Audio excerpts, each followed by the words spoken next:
మొన్న డ్యూటీ అయిపోయినాక ఇంటికి పోతుంటే ఓ షాపింగ్ మాల్ ముంగట పెద్ద క్రిస్మస్ చెట్టు పెట్టిండ్రు.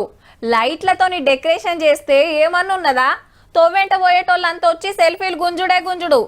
క్రిస్మస్ తాత బొమ్మను చూసి పోరలు చిన్నగా మురవలేదబ్బా. అటుపక్కకే టోపీలు, ఇండ్ల ముంగట పెట్టే నక్షత్రాలు. 6 రోజుల సంది షాపింగ్లు జోరుగా నడిచినాయి.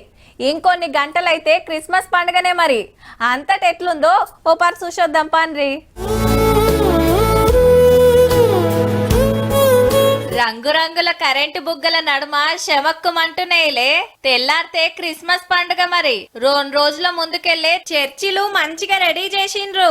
క్రిస్మస్ చెట్లు, నక్షత్రాలు, తీరొక్క లైట్లు, క్రిస్మస్ తాత బొమ్మలు, యేసయ్య జీవితం గురించి చెప్తట్టు బొమ్మలు పెట్టి మంచిగా ముస్తాబ్ చేసిండ్రు. అంతటా మబ్బులకెళ్లే ప్రత్యేక ప్రార్థనలు నడుస్తాయి. కొత్త బట్టలు కట్టుకొని యేసయ్యను గోల్చుకుంటారు క్రైస్తవ సోదరులు.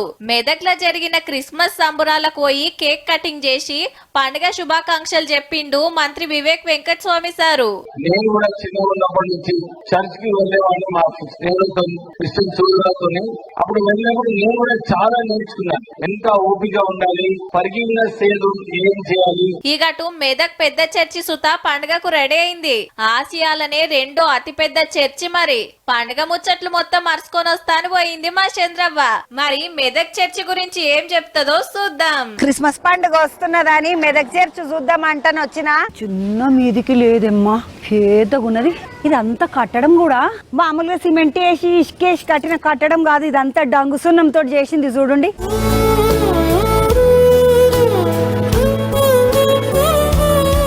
5,000 మంది ఒక్కటే పారి కూర్చొని ప్రార్థన చేసుకోవడానికి అనువుగా ఉంటుందంట. అంత పెద్దగా ఉన్నది. ఇది కిందనే కాదు, ఒక పారి మీదికి చూడండి. మీద కూడా కూర్చోవచ్చు, మీద కూడా కూర్చొని ప్రార్థన చేసుకోవచ్చు. ఆ పశువుల కొట్టంలో స్వామి ఉడతాడు. ఆ ముచ్చట ఇక్కడ మొత్తం అద్దాలతోటి అద్భుతంగా చేసిండ్రు చూడండి. అయ్యగారు నమస్కారము. ఆలయం గురించి 4 ముచ్చట్లు చెప్పాలి మీరు. ఇది గత సంవత్సరం 100 ఇయర్స్ శత జయంతి ఉత్సవాలు గంభీరంగా జరుపుకొని 101వ సంవత్సరంలో ఈసారి అడుగు పెడతా ఉన్నది. కులమతాలకు అతీతంగా ఒక క్రైస్తవులే కాదు, క్రైస్తవేతరులైన అలాగనే బంజారా వారు, ముస్లిం వారు, తెలుగు 2 రాష్ట్రాల నుండే కాకుండా మహారాష్ట్ర, కర్ణాటక ప్రజలు వస్తూ ఉంటారు.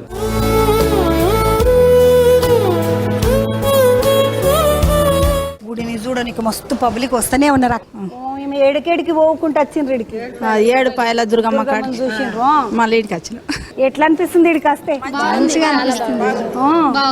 అమ్మ ఎట్లున్నది ఈ చర్చ్? ఎట్లా అనిపించింది? చర్చ్ బాగుంటదండి. ఇంతకు ముందు కూడా మేము వచ్చాము.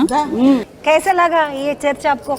అచ్చా అన్న ఏమైనా మొక్కుకుంటావా అని మరి చర్చికి? నేను అన్ని దేవుళ్ళకు ముక్త, కాశీ ముక్త, కాశీ, గయ్యా, అయోధ్య అన్ని తిరిగి వచ్చిన. అన్ని తిరుగుతాడు. మళ్ళీ మెదక్ చర్చికి వచ్చి కూడా మొక్కుతాడు. చర్చి చూడడానికి వచ్చాము. ముందు ఎప్పుడు చూడలేదా?